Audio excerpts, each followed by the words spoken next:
আটকে গেছে জুতো। হ্যালো এভরিওয়ান, তো অনেকদিন পরে চলে এলাম। আজকে আমি দেখাবো আমাদের বাগান। চলো।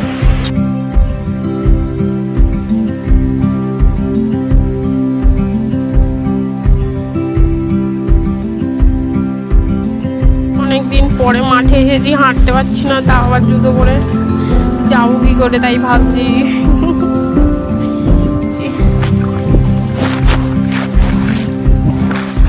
পরে বাবারে এই জুতো আটকে গেছে।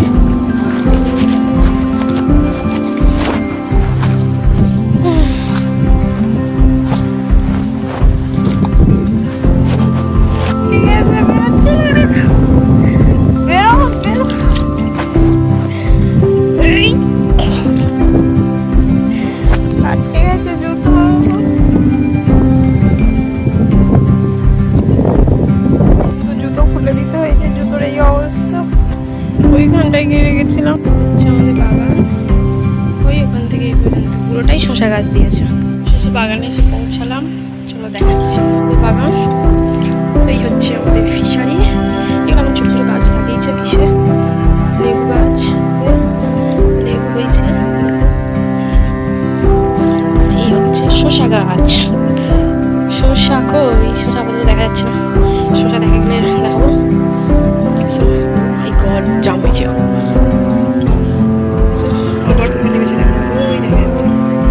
দিয়ে যাচ্ছি, শসা দেখতে পাই কিনা। দেখুন শসা হয়েছে,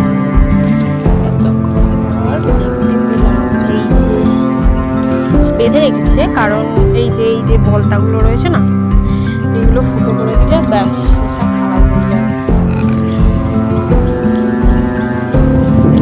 এটা পুরোটা শসা বাগান, এটা শসা বাগান। এই যে আমাদের ফিশারি, এটা পুরোটা। আমার পায়ের অবস্থা খানা, কি সুন্দর দেখতে হয়েছে। শসা এখন তেমন একটা হয়নি। আউচ লাগবো, এটা বড় শসা দেখতে পেয়েছি। তো কেমন লাগছে আমাদের বাগান বলো। তবে বাগান আছে আমাদের, তবে বাগানে আসি না আমি।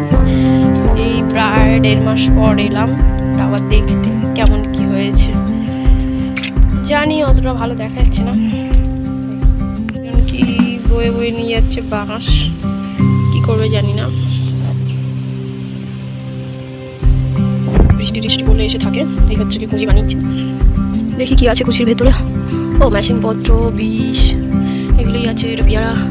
এই যে একটা শসা বাবা তুলেছে, ওই সব আছে। বাকু গরম। আর এই যে আমাদের বাগান থেকে বাইরেটা ভিউ, বাইরের ভিউ, ওই রাস্তা। আর এইখানে আমাদের বাগান। আমাকে ডাকছে, বলছে জাম খাবে, এসো। দেখি জাম গাছ থেকে পেরে খেতে পারি। বাবার ওইদিকে কি করছে, বাঁশ না কি করছে, ডাকছে ওকে, দেখি যাই। চলো আমাদের গাছে কলাগুলো দেখা। এই যে একটা কাঁদি, এই হচ্ছে আর একটা পুকুর। দুই ধারে সরদা গাছ লাগানো আছে, আর মাঝখানে পুকুর।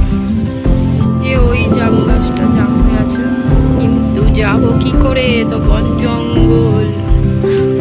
আর একটা দিকে বাগান আছে, দেখাই। বাগান, জাম গাছ, আম গাছ, লেবু গাছ, আর অনেক কিছু আছে। শসা গাছ, পুঁইশাক গাছ, ওল গাছ, অনেক কিছু দিয়েছে। বসে আছি।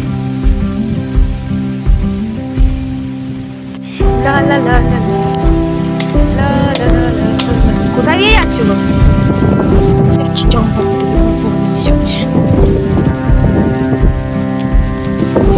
একটা করে ঘাস, কতটা করে জল রে বাবা। ইস পচা জল রে, একটু এত মনে হিংসা। আমাকে একটু জাম ফেলে দিতে পারছো না?